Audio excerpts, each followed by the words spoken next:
also what the Bible calls the mark of the beast. The mark of the beast is on the forehead, right? Everybody remember that from the Bible? And what was it supposed to mean? It's supposed to mean that you're captured in the grip of materialism. Well, that means that you don't have your spiritual access open. That's the symbolism. The symbolism is when you look at the chakras, you actually see a dark spot up here. So that's where that comes from. Now this is where it starts getting very, very strange. Access to the world tree, which is the repository of all spiritual wisdom and knowledge. So, the pineal gland has been explained through conventional methods, conventional means, to some degree. They have figured out what it does by looking at how when light strikes your retina, there's a little nerve system here called the preganglion sympathetic neurons. You know that if you have a radio in your living room, and it's you have all frequencies in your living room, BBC, Radio Moscow, ABC, but your radio is tuned to one frequency. You're decoherent from all the other frequencies. You're only coherent with one frequency. Right. We now believe that the universe is vibrating, and that there are vibrations of different universes right in this room. There are the universes. We are reptilian. So, but I mean, what's going on with this reptilian thing? Where's this theory really coming from? I mean, it's coming from the demonic presences, and the fact that when they manifest in a reptilian, sometimes kind of shape. So the demons manifest themselves in reptilian type of shape. Turned into a reptile, and then came back to human, and then shape-shifted again and returned. So then when you talk to insiders, and when you look back at the texts that talk about the fact that this serpent race exists in planes unknown to man, just outside his frequency range, then there is a gathering mass of evidence that this is going on. And, you know, again, people who dismiss it without question, without research, and without reading further about it, they're not making a statement about me. They're making a statement about themselves. The idea that they can come to definite conclusions about something without even looking at it. I mean, excuse me, and you claim to be in control of your own. When I woke up, there was an entity in the room, and it was, I cannot tell you how evil the presence was to my spirit. Whatever it was that was in my room was so profoundly evil. So I started having, for a lack of a better term, other-world experiences. What is the Galactic Federation of Light? The Galactic Federation of Light originates, its headquarters, and you hear all sorts of stories, Lyra, this, that, and the other, is in Orion. Big interstellar fleet out in the area of Orion. And as I saw it, in my mind's eye, I began to tune consciousness and this sphere with my bioelectric field. And as I held it, I put my hand out, and suddenly it was zapped. All these detectors started going on. Interstellar fleet out in the area of Orion. And as I saw it, in my mind's eye, I began to tune consciousness and this sphere with my bioelectric field. And as I held it, I put my hand out, and suddenly it was zapped. All these detectors started going off, and they went off for about 5 hours over the course of this past year.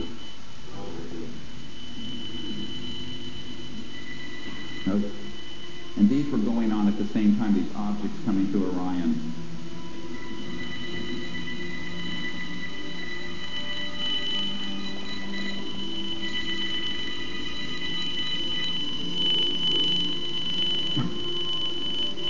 We're coming, my friends. And what they were saying is that we're coming. Nothing's going to stop it. Don't be frightened. We need more. Coming, faster visitors. You've been so cool. The world's in bad shape, Father. Who wouldn't welcome a savior right now? They healed me, and I got no pain. It's amazing. It's been 3 weeks since the visitor's arrival, yet thousands are still flocking to see the mothership in person. Welcome to the New York Mothership. My name is Lisa. We're all so quick to jump on the bandwagon, but before we get on, let us at least examine it. They've been printing fake docs, passports, IDs. They cleared out like they knew we were coming. Ryan, please. Look, I told you I'm not the guy to okay? Stop calling me. We need your help. I want him. Anna would like you to do the interview.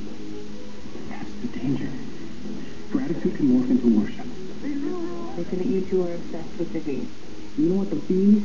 We call it spreading hope. Do you have any questions before we go to air? Just be sure not to ask anything that would paint us in a negative light. Excuse me? I know the real reason you're here, Father, and I am not the only one. We're honored and privileged to be able to assist mankind with our knowledge and technology. They've been implementing a plan that will result in the extermination of every man, woman, and child. If you could speak to the protesters, what would you say? That embracing change is never easy, but the reward for doing so can be far greater than anything you can imagine. They gain trust with the promise of friendship, and of course all they're really doing is positioning themselves as the saviors of mankind. So, now as a direct result of this occult revival, and also this contact with these supposed ETs, over the past 50 years, a new religious movement has emerged, known as the New Age movement. And an integral part of this New Age movement is the undertaking of this spiritual assignment, known as the divine plan. The spiritual reorganization of the planet. That's what they're attempting to do. Now, as we can see, in all likelihood, this extraterrestrial appearance is a costume. It's a smokescreen. But thousands of people are being deceived. Now, as Christians, we can recognize this smokescreen because the Bible tells us. Beware of the wiles of the devil. Angel, an unclean spirit. They can assume any form or go into anything. I have concluded that the aliens are demons.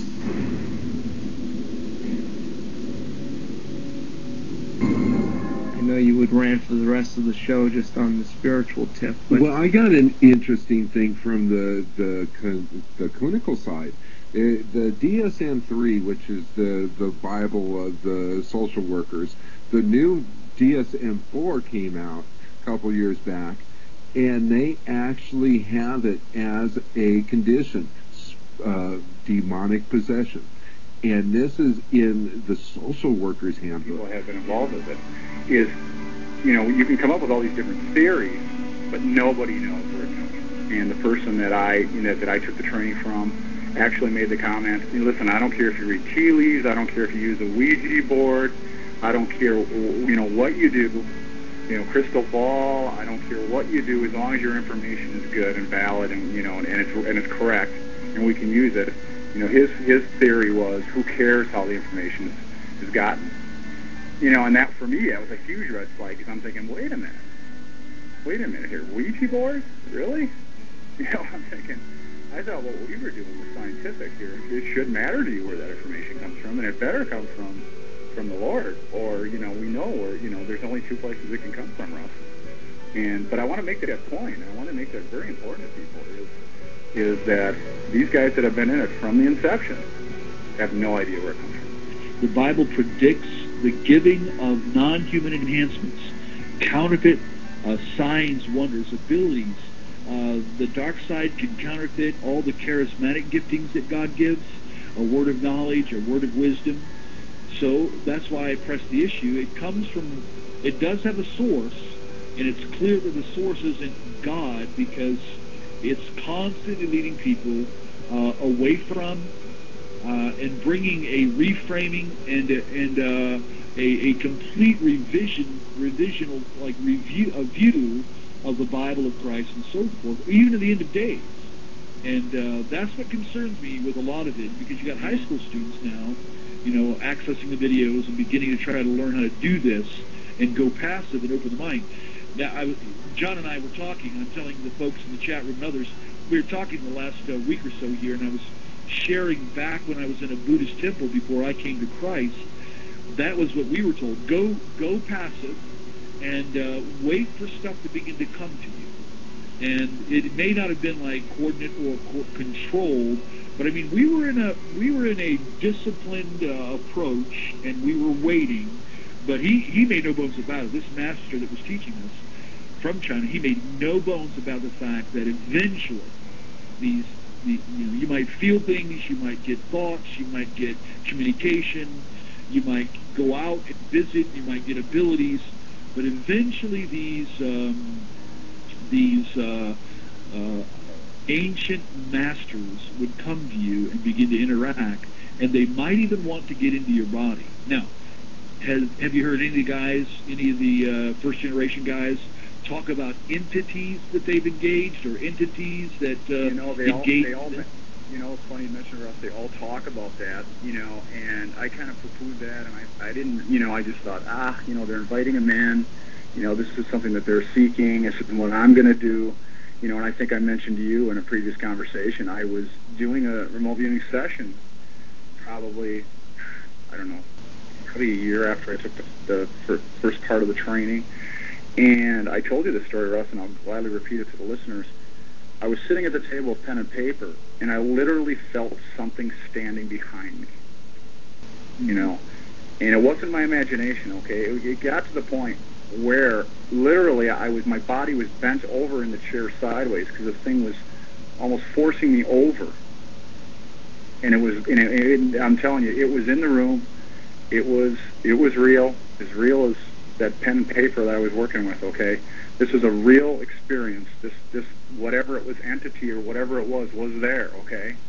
And that's another thing I'd like to get across to everybody listening. Anybody that gets into this for any period of time has these types of experiences, okay? They have, and it's poo-pooed in the training. They say, well, it's just a paranormal experience, and just ignore it. It's no big deal. It happens to everybody, and it's like, well, wait a minute, I mean, that was something that bothered me greatly at the time.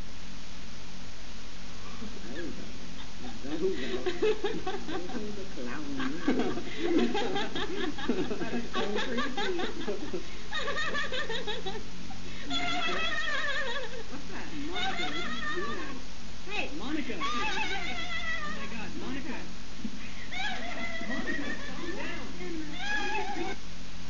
Ordinary wisdom, power, and knowledge.